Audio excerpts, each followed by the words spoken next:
Welcome, Flames fans. It's time for another episode of Flames Unfiltered, hosted by Burud, Kyle Lewis. Well, Kyle, we have a ton to talk about, man. We get off the air on we recorded a little late last week. We recorded Wednesday. We get off the air Thursday. Turns into the most exciting night of hockey I can remember in probably a decade. We've had losses, we've had wins, and we're in a playoff race. And geez, we got a lot to talk about. Yeah, pretty big week. I can't recall a time where there was such an exciting time to watch, as a Flames fan. And the worst of it was we weren't even really watching the game. Most of us were just watching X and trying to follow what was happening. It fun though? Like all of a sudden, I'm kind of excited. It's Anaheim, Calgary. I'm somewhat excited, I guess, to watch, and then all of a sudden, I see that Kuzmenko is not a healthy scratch, but was pulled from the lineup. We don't know. And then I'm like, what's going on? And then I hear rumors of, where did it go from then? It was first Kuzmenko. Then we heard rumors that Frost was left with an apparent injury, albeit we didn't know for sure. And then it was Pelletier after the first period. And it was just like the whole game, like I was watching, but not really comprehending what was actually happening in the hockey game. Well, it's kind of fun. It's kind of like doing a podcast where you just go completely off script, which is how we often do it anyway.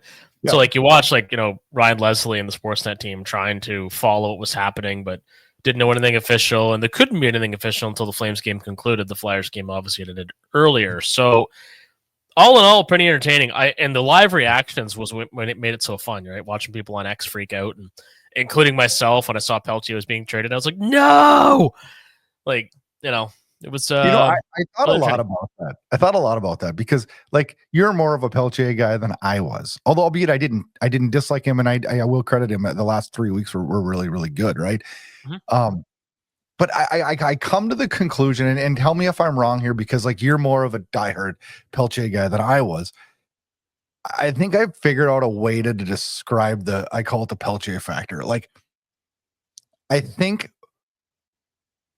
the fan base loves the person more than the play of the person, rather than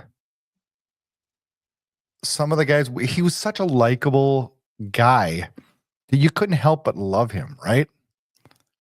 Now, I think the fan base took that and made it seem like he was a better, more effective player.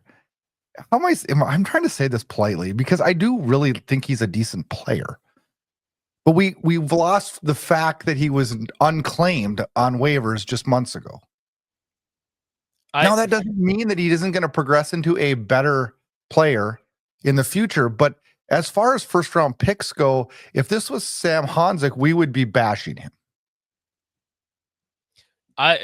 So there's a few things there. I mean, yes, his reputation as being such a nice guy and kissing everybody on the head and everything, really. He's a fun guy. He's just fun. Oh, he's just a healthy guy to want to hang out with, right? He's a guy you want to be around. He's a guy you want, in your workplace, somebody who's unrelentingly yes. positive. But he's totally what you want. But the thing is, and this seems to get lost, I find, in a lot of this talk, is that, he didn't have a great camp, but a player like that in an ideal situation never should be put on waivers. He shouldn't have been on waivers. So he had to be. Yeah, because the Strickland says, what are we going to do? Keep him up? Okay, but Kyle, me and you have always been the guys, and through the Sutter thing, you were really the guy, and I respected the hell out of you for it. It's we're going to do this on merit. People need to earn their spot. But if we wouldn't have put him on waivers, we would have had a guy that didn't do it on merit up. You know what I mean? It was a tough deal. It was a tough deal. I don't know what the right or wrong answer was, but I have to look at it this way. If we're looking to really truly look at just the build of the team, sacrificing him to make this deal happen is better for the long-term plan of the team. So the thing with Pelletier, I mean, obviously the first draft, first round draft pick, that always has, so much behind it in terms of how people perceive him, what he's expected to be. So the bigger issue to me, what people don't seem to realize, or a lot don't anyway, is that he was really, really good at all the underlying things. And neither one of us are, we're not big on those types of metrics necessarily, but they are important. And that's to say that Pelletier, his team generally had possession when he was on the ice, and the puck was going in the right direction when he was on the ice. So he was becoming, your quintessential, probably third, maybe second line player and a great penalty killer, which is exactly why the Flyers wanted him, I think. And I don't think there's anybody else in our forward ranks that they would have wanted as much to fit what they're trying to do in Philly as Jacob Pelletier. I've always looked at him, and he's kind of one of the guys that's like, unfortunately, in hockey and in most sports, I guess, it's like we only look at the numbers and we're like, oh, we look at his numbers and we're like, oh, no, he's not living up to a first round. Well, especially people that don't watch the Flames, right? They're the ones who are like, oh, well, he wasn't doing much anyway. It's like, no, there's a bigger story there, right? There typically is in these types of situations. But one of the things that let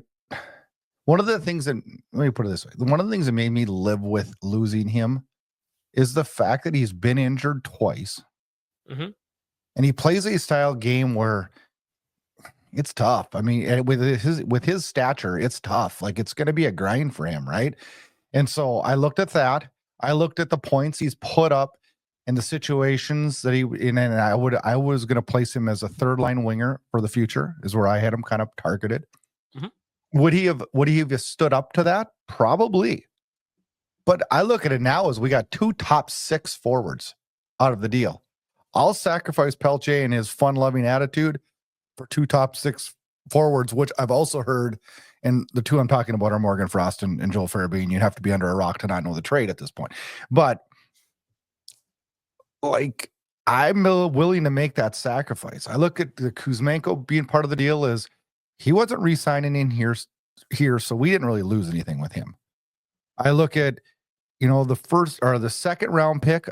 You'd ever like to give up second round picks, but you're not going to get 24 and 25-year-old top 6 forwards without giving up something, right? And quite honestly, and I know me and you were texting each other back and forth during this trade. I had a graphic going, and I was adding to the graphic when players were getting added, and I thought for sure that we were going to be adding Brustevich or someone like that to this deal. I did. How about, what was your thoughts? Well, initially I would have expected that one of our prized young defensemen would have been thrown in, but this is what makes it such a great trade. And I don't think anybody out there was bemoaning anything other than the fact that we had to trade Pelletier. I mean, we got fantastic players back, like Conroy said, as GMs often do. You got to give to get. And I did expect somebody to be thrown in, even if it was Moncton, Etienne Morin, maybe one of our, maybe our second tier, with all due respect to the player, but none of the real sexy names, so to speak. But the thing is, from Philly's side, this is a chance to get a real character player, which, based on Tortorella having some players fall out of favor with him, as they often do, they're probably looking for character guys, cheaper guys with potential to try and change up the locker room. But Kuzmenko was thrown in essentially because he'd been playing better and had played with Michkov in the KHL previously. Oh, I can't imagine Kuzmenko playing for Torts. Oh. Well, I can't either, but I mean, that's the situation, at least for now. But that second round pick from most teams is very valuable. Not to say it isn't for us, but Calgary has a lot of prospects and a lot of picks. So I didn't mind throwing in a second and all. In fact, it's the fact that a lot of people are saying it's not a first because they expected it might have taken a first to get it done. So that's pretty telling. You said you look at this, and it's like, I've kind of had my eye on Frost for a couple of years because he fit the age range. Farabee came out of nowhere for me. But the thing is, I'm sitting here looking at this, and I'm like, we targeted and got exactly what we wanted. Now, is he the superstar right-handed center that we dreamed of? No, he's not. But you know what? Find me one. Good luck, right? So I look at the return on this, and I look at what it does to our depth chart for this year and heading into the future. Hey, this is a move in the right direction. What we lost was, albeit a great locker room guy and everything, but somewhat a minimum. I mean, I don't know. As much as this fan base loves Jacob Pelletier, I didn't hear anybody in the fan base say they hated the trade. No, because how could they? Yeah.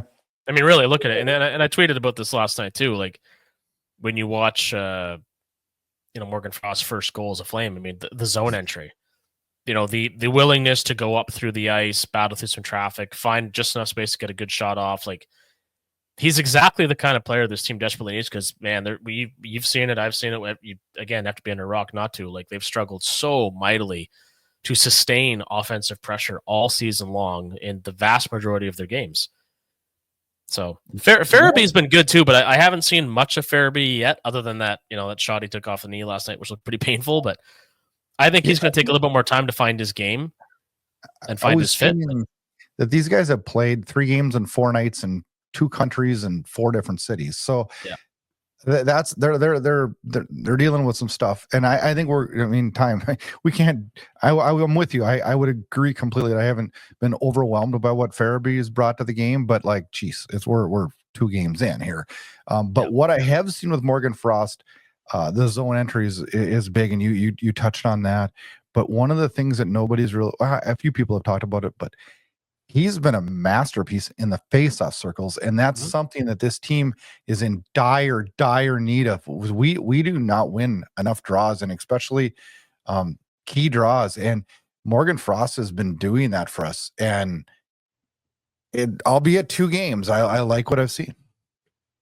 Oh, big time! It's really changed the look of the Calgary's forwards, obviously, but moreover, it changed the way they play the game a bit just by virtue of his talent.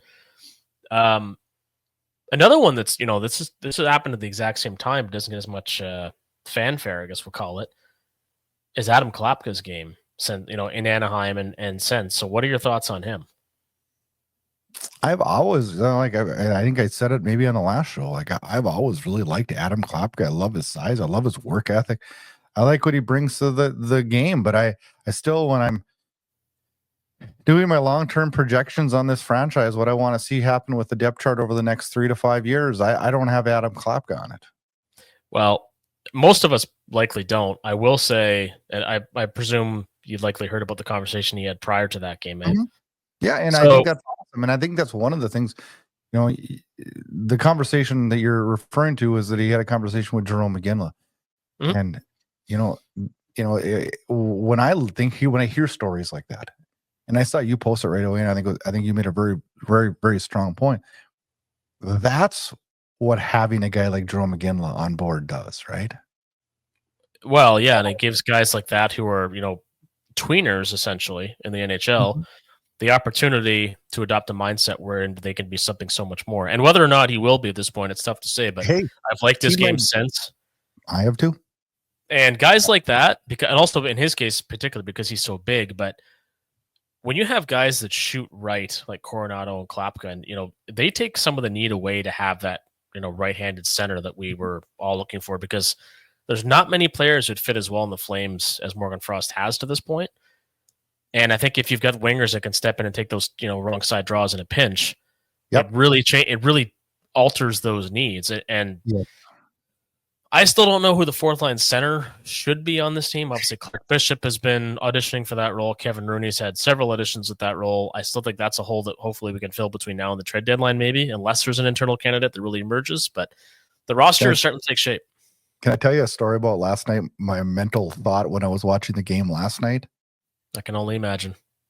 I thought we need to blow the whole damn 3rd line up or 4th line up. Get rid of them all. I got pissed last night. I'm not huge on what Bishop's bringing to the game right now. I have been on Klapka. I will say that the last couple of games I've been super, super impressed. I just need to see it over a 10-game span, 15-game span, which I may see, and I would probably be all on board having him as our right wing, right? We need a 4th line center right now, and that is a guy like Derek Ryan. That is a guy, and we still may go get them. We still might go get a guy like that if we stay in this playoff push. But right now, I'm a little bit critical on Lomberg. I know this fan base loves him, and I do too, because he brings something to the game, and he's there for his teammates, and he's a great guy, right? And I'm not saying we're going to get rid of Lomberg or do I want to, but we've got to see a little bit more out of that 4th line. Yeah, the first month of the year, Kyle, me and you praised that 4th line. Well, they were setting the pace most nights. Seems like a long time ago, doesn't it? Well, that's just it. I mean, and similar to you, I had been a little bit little negative last night in saying I didn't want to see another lousy back-to-back effort, and I was, clamoring again for Devin Cooley to be recalled.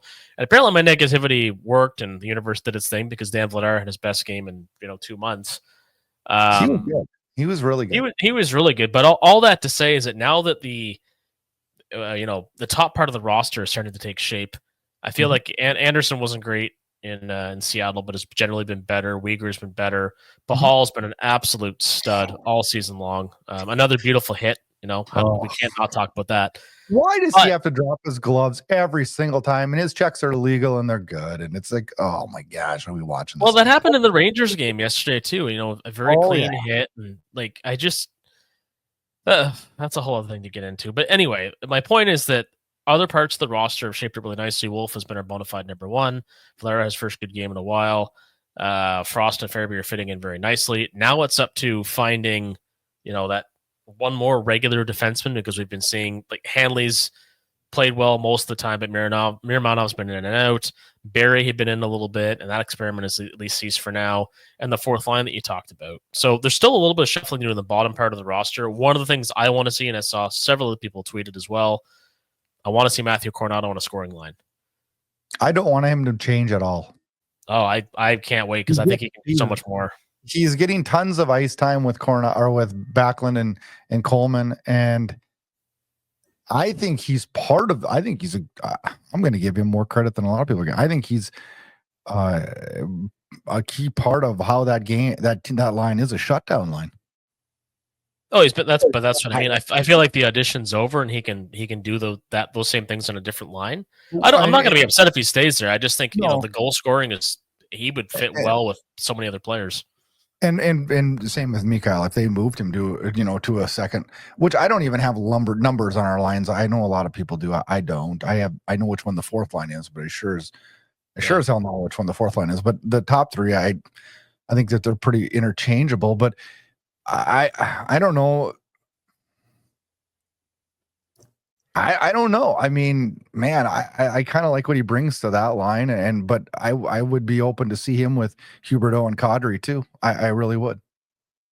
Yeah, I think it'd be fun. And I think Farabee, and somebody else mentioned this too, but Farabee could be a really good fit with Backlund and Coleman. I mean, let's be honest though, too, Brad. Pretty well anybody is a good fit with Backlund and Coleman. I know, that's the thing. But I really like though that they did put Coronado in that position to succeed, because I think it has really helped him. And I'm not saying he wouldn't have succeeded eventually, but I think he moved his game up, was able to move his game up to this level quicker because of those two, right? Yep, absolutely. Absolutely. And let's see what happens when Zary gets back, because that's timeline there is he's skating. I would bet that, I mean, obviously there's been no timeline set, but since he's skating again now, I would say maybe after the Four Nations. I would say right after the Four Nations, and I suspect Kevin Ball is going to be the same thing, because now when you look at the calendar, we've got about 2 weeks, give or take. Well, we have this week of games. February 8th, this Saturday, is Seattle's in Calgary, and then we have 14 days off. Oh, there you go. That's your answer.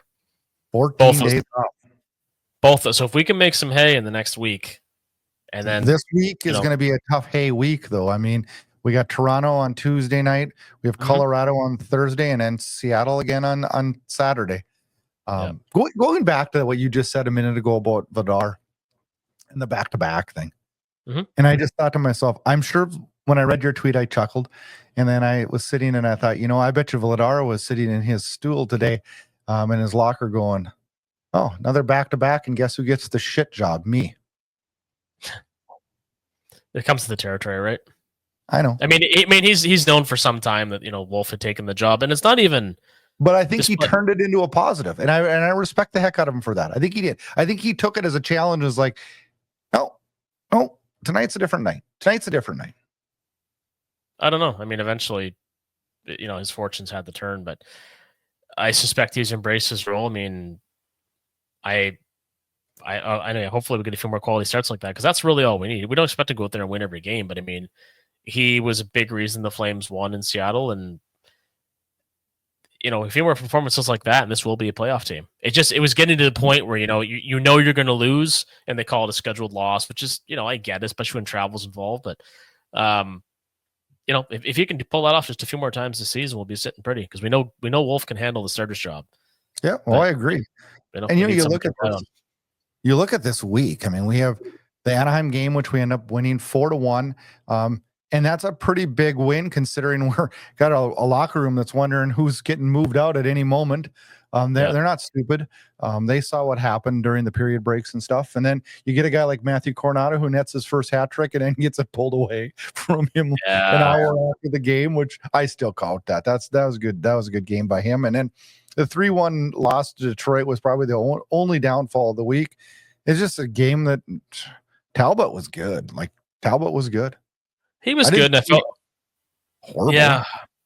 No, I mean they lacked finish for sure. I mean I found the game kind of sleepy, but a lot of changes in a short amount of time.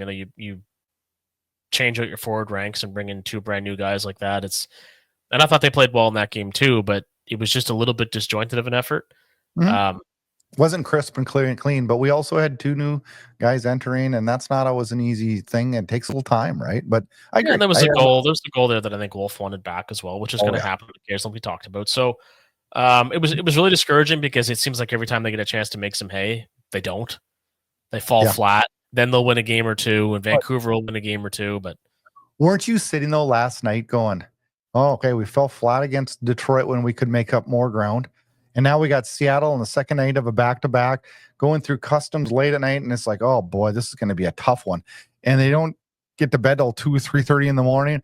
And it's an hour earlier start, I guess, last night. And then they come out last night and pop in 3. Frost gets his first share and Govich gets his 10th. Huberdeau gets his 20th. And we're at 3-0. And then all of a sudden, a lot happened in this game last night. I thought it was very entertaining. I sit and I look at it and I don't understand some of the calls last night. We have the one that Vladar has a goalie interference. I didn't think it was horrible goalie interference, but they disallow the goal, which really changes the outlook of the game there.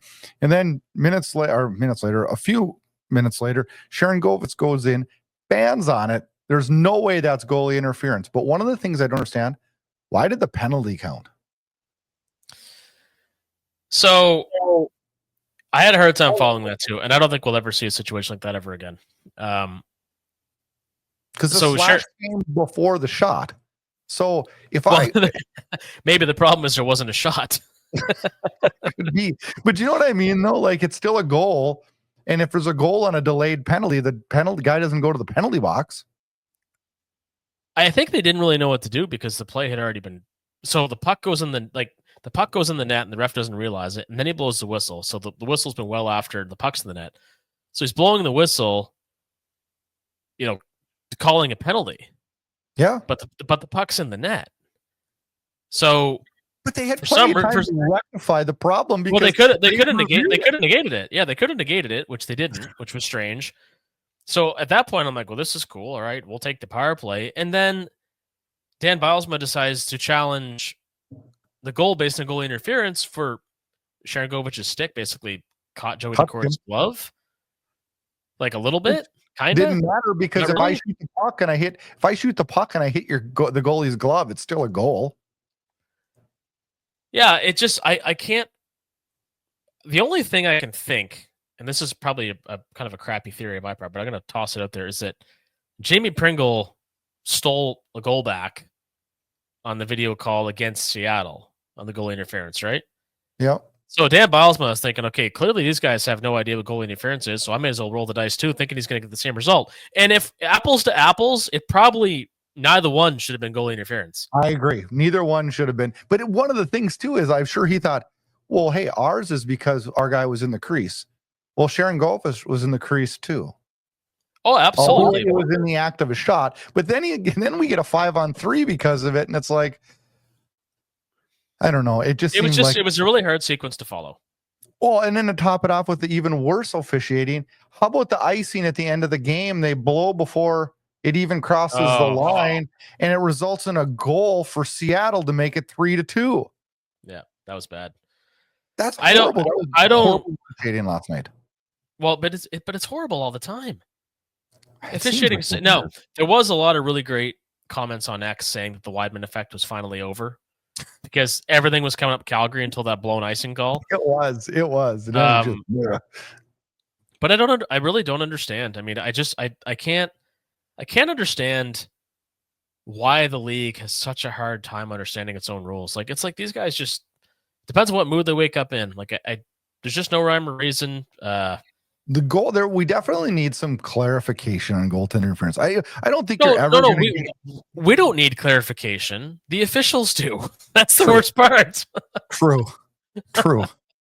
But that's true. Oh man, the thing is, like, I don't think you're ever going to get them right. Like, but like the egregious, like that icing is just blatant, not being in the game in a way. I guess I don't know how else to describe that. You know what I mean? Like, I just don't understand how that happens on that one. But that's beyond me. So I saw talk this week that the Calgary Flames will have a lot of interest in Mikko Rantanen. And I believe Ryan Leslie was the one who said that. What's your response to that, Kyle? I'm sure they do. I mean, who wouldn't? Who has oodles of cap space? Who wouldn't, right? Mm-hmm. On your level of a percentage of him wanting to come to Calgary, what would you think it would be? 10% or under? I know, me too. That's what I thought. But, we've had big name free agents sign here before. Markstrom? Markstrom. Jimmy Roenick almost did years ago. Tonumani did, even though he's in the back nine of his career. I mean, he was on the back, way back nine. He was on hole 17. Yeah, but it was so fun. Owen Nolan. I was excited for Owen Nolan. Yeah, well, that's another one, right? So, but I don't know if these things are actually substantiated reports or it's just like, yeah, we have cap space. Of course, we're going to look at anything available to make our team better. Like, I don't know if there's anything specific to Mikko Rantanen. And I don't think the Hurricanes acquired. They wouldn't give up a guy like Nietzsche thinking they'd bring in Rantanen purely as a rental. So they're gonna try and re-sign him. But I don't. To me, it's like, you're looking at a good-looking girl and you're single. It's like, oh, would you date her? Yeah, I would. Like, you know what I mean? Like, it's just, yeah, she's attractive. I'd go for a coffee or a drink. Why wouldn't I? Right? Like, it's Mikko Rantanen, of course. Yeah, I'm with you. I just don't see it as a viable possibility. I mean, it would be cool, but at the same time, signing a player like that for the money and the term he's going to want, that's when you start to work against the narrative you're trying to build, right? I don't know that the team, no matter how good this season goes, we've done that before, right? Thinking we're further ahead than we are, like when we acquired Dougie Hamilton. Still a good move. Would you agree that the play of Dustin Wolf, who, by the way, gets Rookie of the Month with 7 wins, a 2.32 and a 9.22 save percentage? Yeah. Would you agree that his play has pushed the fast forward button on this retool? By at least a year and a half to 2 years. Yep, 100%. 100%. I agree. But then that brings us to our X factor. And there's a couple of reasons why I picked this one, and it's going to circle back to Dustin Wolf. But Matt Bartner put Calgary is really just intent on being mid as fuck, I guess. Frost and Farabee are not serious difference makers for a rebuild, just going to help them stay in the 8 to 15 pick range. First of all, I couldn't disagree with this anymore. Frost and Farabee are top 6 forwards at the age range we were looking for. Are they Connor McDavid? No. They are what we were looking for, and we're not getting a 50-goal, 22-year-old right-handed center that's a big body. They're not out there. We're not getting one. But this got me thinking and got me a little bit frustrated. But anyways, thanks for the X Factor, Mike. Well, let me add some context here. So Mike Bartner's an Islanders fan, as you can clearly see. But Mike had also said, I have praised Calgary at length this year, and this is one of the first things he said kind of against them. And I can appreciate any perspective because, I mean, until we see proof otherwise, neither player's been a dynamo in the NHL. I mean, Frost has certainly looked like one thus far. But that tweet did get a lot of attention, and it was kind of funny. I mean, because and in his defense, not that I agree with it either, but in his defense, Calgary has been the hallmark of mediocrity for such a long time that it's entirely conceivable that could be the outcome, right? And an Islanders fan would know. Oh, yeah, man. Right? 100%. So and that's why I picked this. It's not, I mean, I can disagree with him, but that doesn't mean that it's not right. You know what I mean? Didn't they just win like 6 in a row or something? They just lost on the weekend, I think. I think so, yeah. Yeah, and it's anyway. You know what this got me thinking about though, Kyle?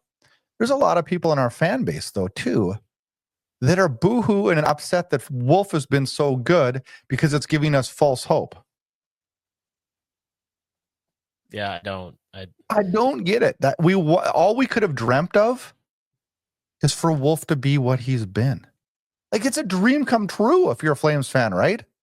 Well, but the thing is it's not just Wolf. I mean, Wolf is front and center and the most important piece in the team, no question. But Kevin Ball, prior to his injury, had been really good. Kevin Zary, prior to his injury, was really good. Matthew Coronado has been everything we hoped he'd be, and I'd say veritably. We have a bunch of guys that are stepped up really good, really good. And shout out to Uncle Kurt again on X, Kurt Bahal, because he interacts with the fans all the time, just like Jim Gaudreau did when Johnny Gaudreau played in Calgary, and I mean Jim still does, but it's that guy in terms like the biggest surprise on the team has been Braden Pahal, and it's not even close. We knew Wolf had oodles of potential. We knew Coronado had a lethal shot. We knew Kevin Ball was big with an active stick, like akin to, nowhere near as good, mind you, because nobody really is, but akin to Nick Lidstrom in terms of stick checking being such an important part of playing a D. Like, we knew all these things to some extent or another. None of us knew Braden Pahal, and I'll see Denny Gauthier at the Habs game on Saturday when I'm there, and I'm going to talk to him about this because somebody tweeted out that Pahal was almost like Gauthier-esque in his hitting style, and I want to see what Denny thinks of that, because man, his hits are big. Well, and he is, you can tell he just has like the perfect timing. Like his timing is just perfect. And he's not throwing elbows, and he's like an old school player, man. He's a flashback. And I think that's probably why I'm so big on him. It harkens back to when Calgary was loading up on the big WHL defensemen, right? Like Corey Sarich, Robin Regeer, of course. Maybe when they drafted a guy like Matt Pelletier, Dion Phaneuf, of course. Like, I never thought much about that style of play in last years because the game's been so fast and more goal scoring and that kind of thing. But Pahal's ability to pick his spots and not, similar to like Zadorov would do it too, but Zadorov often put himself at a position. Pahal is really, really good at reading the opportunity. And we talked about him as being such a surprise as 5 or 60. I still think he might thrive with even more responsibility because he's just been that good. He's been so solid for this team. He's been great. I mean, and we sit and talk about what we need before the end of the deadline if we stay in this race. And I think we need a fourth line center, and I think we need 2 defensemen. But I'm not so sure that we don't see Pahal playing with Uyghur or something too. I don't know if we see him not maybe moving up the chart too. It's hard to do because he's the only other one that's right side. But Uyghur left side too. Uyghur can, but Pahal also is anchoring a different pairing, which is so important, right? He is. So we'd have to get 2 bottom 6 defense or third pair defensemen that would fit really well. So I don't know. We might already have them with the Wranglers. We might already have them. We don't even know yet. We might. We really might. So I got to get your opinion here. Vancouver trades JT Miller, Eric Brandstrom, Dorrington to the Canucks for Hedel, Minucci, and a first-round draft pick. I need your take on this. Are you laughing or crying? Listen, I don't even know at this point. It's pretty amazing to me, and there's no handbook on this. It's got to be a really difficult situation for any workplace, let alone hockey team, wherein you have 2 really important pieces of your team that just cannot or will not get along. But then you end up trading one, and the other one is just continuing to struggle. Like, I don't know that Pettersson rediscovers his superstar form. I know that, Miller's put up some goals since going back to New York, and good for him, but will the Vancouver fan base even allow Pettersson to regain his form? Because they're going to be on him so hard. Well, the good news is they got lots of Pettersson to choose from, at least. But I thought from a PR standpoint, it was an absolute nightmare. I think Jim Rutherford just needs, call it a day, retire. Like, he did so much damage to the team, I think, in the way that he handled this. And it was very Vancouver-esque. Well, Miller, to Miller's credit and Pedersen's as well, both tried to quell the talk, and which is once it's out there, right? Like it's so hard to do anything about it. But the team didn't help themselves at all. It became way too public. The Canucks and getting what they got, I think did okay in the trade, but I don't know that they don't continue to fall off the remainder of the season. This becomes a race between the Avalanche, the Flames, the Kings. Like Vancouver could free fall from this. It doesn't help that the only way they don't is if Pedersen starts to find his game, because for a guy that took the league by storm a few years ago, like he's really, really hurting. And some people have pointed out as well, his play started to drop off after Kuzmenko was dealt. So there's the thing too is with that first round pick that they got, they couldn't let it settle at all. They went and flipped it right away for Marcus Pedersen and Drew O'Connor. And Marcus Pedersen, defenseman for Pittsburgh, he's like 6'3" or 6'4". He weighs like 170 pounds. So he's just like this big lanky guy. I don't know. I have mixed feelings on if I think he's the answer or not. But boy, that's a knee-jerk reaction. And a lot of fans, and according to some insiders, the team's not real happy that Miller was the one to go. And if then they spend their first round pick right away, and now they're going to have to re-sign Pedersen to justify the first round pick, and you don't know what you're getting with Pedersen. And holy, what a mess in Vancouver. Well, yeah, like I don't know what else you can say about it. The thing is, and it's not unlike the Flames acquiring Farabee and Frost together, who are known to be really good friends. It's really hard to change the makeup of your locker room or address an issue in a locker room with just one trade. Yeah. Which I think is why Patrick Allvin decided, I'm going to make another move. Like, you got to move out a few bodies, change energy, because inevitably, like in any case, you get guys that are on this guy's side and guys on this guy's side to some extent, however small. Do you think Pedersen gets moved? I think they're going to take the rest of the season to try and figure this out. And if they miss the playoffs, then I think they're probably taking calls on him as it is. But yeah, I don't know what the market is for him now, because the other big pieces have already moved, right? Yeah. The ones we're expected to, at least. So if I say Vancouver Canucks, and I ask you who's the most dynamic player in Canucks history, who would you say? Pavel Bure. Okay, so listen to this statistic. Pavel Bure played 428 games for the Canucks. JT Miller played 404. Pavel Bure was a 1.12 point per game player. Yeah. With 32 game winners. JT Miller, a 1.08 per game point player, 27 game winners. You traded one hell of a hockey player away. Yeah.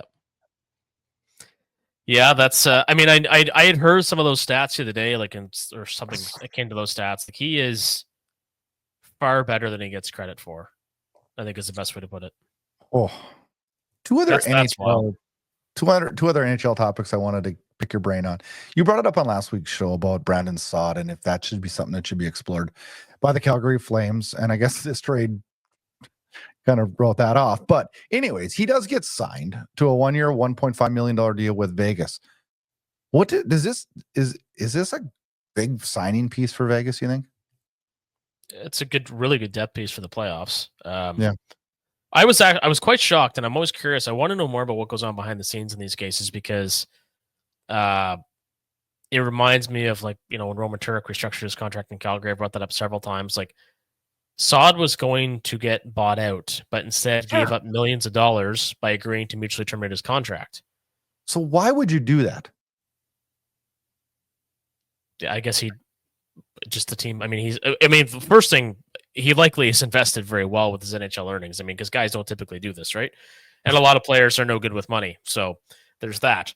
However, not knowing anything about that situation, I think he just saw it as an opportunity to get himself back into the market, to sign with a contender as quickly as possible. And that's exactly what he did. Yeah. Now, something I want to interject with here, because we're talking about Vegas. 68 points. The Oilers 68 points, right? Mm-hmm. First and second in the Pacific. Edmonton by virtue of more wins and games in hand. The LA Kings are third in the Pacific with 60 points. Calgary's at 59. Yes. We may not be talking about a wildcard spot. We could be talking about third in the Pacific and playing the Knights. No, I agree. That's wild. I I just guess don't it's know not that we have wild. the scoring. I totally agree, Kyle. Like we're right there. I just worry that we have the scoring punch to rattle off wins in consecutive fashion that's going to do that for us. I don't know. We might now. I know every week brings us new things, and this week brought us a lot of positive. I pray to hell this next week brings us a lot of positive. I hope so. It's going to be very interesting. Very, very interesting. And now, Colorado in the first wild card was 64 points. I mean, this is crazy. Anyway, you had another NHL topic that you wanted to. I have one question that I need to pick your brain on because I think you're really good on things like this. It was announced this week that the salary cap projections are high for the league. And 25-26, the lower limit will be 70.6, upper 95.5. 26-27, the lower limit 76.9, 104 million for the upper. 27-28, 83.9, which is almost our ceiling now, is the lower, and the upper is 113.5, which is all great news if you're an NHL fan or an NHL team or everything. But is it really great news for a handful of markets out there? Well, at this current time, it's really bad news for all the Canadian teams, especially the small. I'm not even just talking Canadian, though. I'm talking it's really scary. I listened to a lot of discussion on it this week on a couple different podcasts with some very, very intelligent, in tune people in the league. And this is scaring a lot of them to death. That this is growth to the extent that it is going to create issues for, i.e., a Calgary, a Winnipeg, a Utah, a Carolina. The list goes on, and it's not just Canadian, but yeah, I mean, those, just because of the dollar difference, are automatically pushed into that field of fear, right? Oh, well, especially the Canadian teams, because I mean, we're trading at 68 cents or something today, right? So, and hopefully that can change. Yeah, I mean, who knows at this point? But what's likely going to have to occur in this case, and all these teams, these smaller markets, have every right to be, afraid, concerned, however you want to word it. What's likely going to have to occur, though, because love him or hate him, and God knows most people hate him, but Gary Bettman has done a really good job in his tenure of creating stable markets for the teams in each city. He has. He saved Canadian teams. He really has. I know a lot of Canadian. He's the biggest reason the Jets came back. And Edmonton was having issues. Calgary has had issues. Ottawa, huge issues. Yeah. So all that being said, what's going to have to occur, unless some of these markets continue to grow the way the NHL has, which seems unlikely, there's likely going to have to be some modified version of revenue sharing whereby this money gets shared, because the reason that the cap has gone up so much is because the league has become so much more profitable. Post-COVID, hockey's become increasingly popular. These markets are all doing quite well. The playoff races are tight. Most teams are not out of it until the end of February or middle of March. Most. That said, again, if it's going to continue that you're going to predicate the salary cap increases on the success of the league, all the members of that league have to share in that success. So I would suspect that going forward, especially for newer markets like Utah or smaller markets like Calgary, the NHL is going to have to keep a close eye on this and make sure that some sort of revenue sharing beyond what currently exists may be modified to meet these needs. Otherwise, it is going to create serious problems. Because I see this and I look at these numbers and I'm like, oh, that's awesome.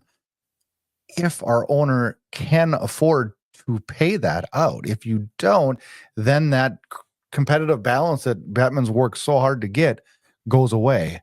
And we have what is in Major League Baseball, which has made baseball almost unexciting. And well, it creates situations where like small market teams like the Baltimore Orioles have, the only path to success for them for the longest time was building a really good young team, which they managed to do. Minnesota Twins, like that, and they went actually really well with it. And I don't want that for the NHL because I love what we have right now. And it's funny because a really good friend of mine is a huge Senators fan, and he's really he's just gotten back into hockey the last few years. He plays hockey with me actually, and he's really enjoying the success, but he's also, like so many of us, struggling with the parity in the league because it's like you're riding the high because you're 4 points in a playoff spot, or you've moved up to third in your division, and then a week later you're outside a wildcard spot. Like, the parity is great, but it's also maddening because it just changes so much. I know. I look every week. I look at I do a graphic every week for our show, and I look at the thing. I'm like, oh, who do we got on the thing? What's a successful week this week? Is 4 points successful, or do we need 6? Yeah, it's tough. Really but tough. I mean, it's so fun though too, and I just hope that I loved your idea, with the revenue sharing and that. I almost feel like that's going to happen here for this to be a solid go. I really think it's going to have to. Well, and it also, people bemoan this, and I know years ago, and I don't know if they still do it, but like they had the that tax when teams would enter Alberta to play. Like the Flames and Oilers were really struggling in the late 90s, early 2000s. Yeah. But there's this thing that happens wherein the lack of unity in a league, or even in a country, and God knows we experience in Canada, where the West hates on the East because the West has all the oil and things like that.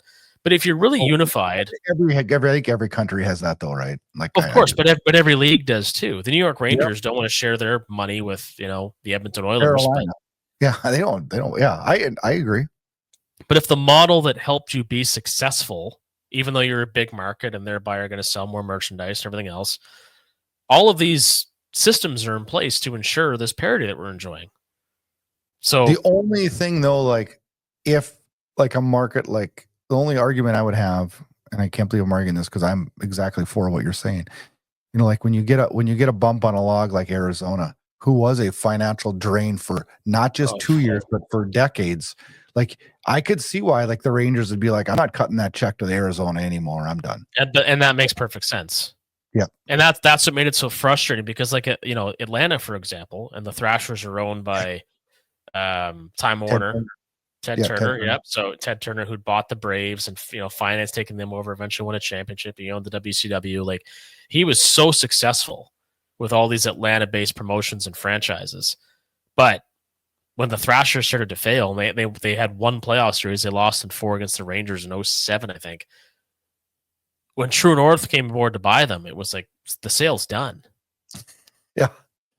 But yeah, we fought for the Phoenix/Arizona Coyotes for years, and it's like, well, and to this day, if I could sit down with Gary Bettman, that'd be my one question. Not because I want to be, why'd you love Arizona so much? Like, I don't mean like that. I mean, just explain to me what made you believe so much this would work when all the evidence told you otherwise.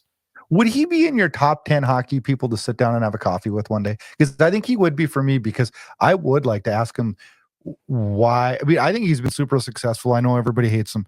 But if you've read his book, The Instigator, I learned a lot about him. Such a good and book. I learned a lot about why decisions are made, and it's for betterment of the league.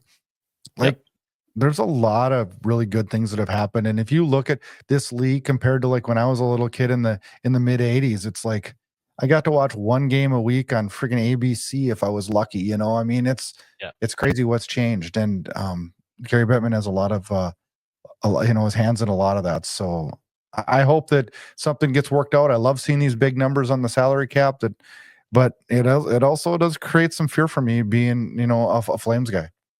Absolutely. And as it should. But, if it's Bettman or anybody, that he's tutoring that is in that chair, I suspect it'll be handled one way or the other. It'll be handled. So, yeah. All right, Flames fans, big week. First of all, I would like to thank everybody that follows us on X. Get on over to Facebook. We're on there too. Instagram. We're on Threads. We're on TikTok. We're on them all. Look us up. Give us a follow. Give us a shout out. Interact. We love it. This week for the Flames, Tuesday, Toronto comes to town. That's always a big battle anytime a Canadian team, especially the Leafs, come into town. Thursday, Colorado hits into Calgary, and then Seattle. 3 home games this week before we get 14 days off for the 4 Nations. Kyle and I will be back next week with a normal, regular show. We have 3 games to talk about, and who knows? Maybe we'll have another trade to talk about. I don't know, Kyle. What do you think? I don't know. I didn't see this one coming, so anything's possible. I didn't see that or the litany of trades around it. So, but hey, we're still talking meaningful hockey in early February. Flames Unfiltered. So, what more could we possibly ask for? Yeah. And then it's going to be interesting too, seeing what this 14-day break brings, how this team comes out of that break. There's going to be a lot of really, really cool things. But Kyle and I will be back with a normal show next week, and then a very special episode the following week. Kyle, have a great week. It was a lot of fun talking Flames hockey with you here on a Monday night. Yes, it was indeed. And actually, I'm going to go play hockey, so wish me luck. Don't get hurt. You got a big trip to Montreal coming up, so don't get hurt. Okay. Thanks for jinxing me. If you get hurt now, I'm not going to be able to live with myself. Oh, jeez. Have a good week, Flames fans, and good luck tonight, Kyle. Thanks. Later, guys.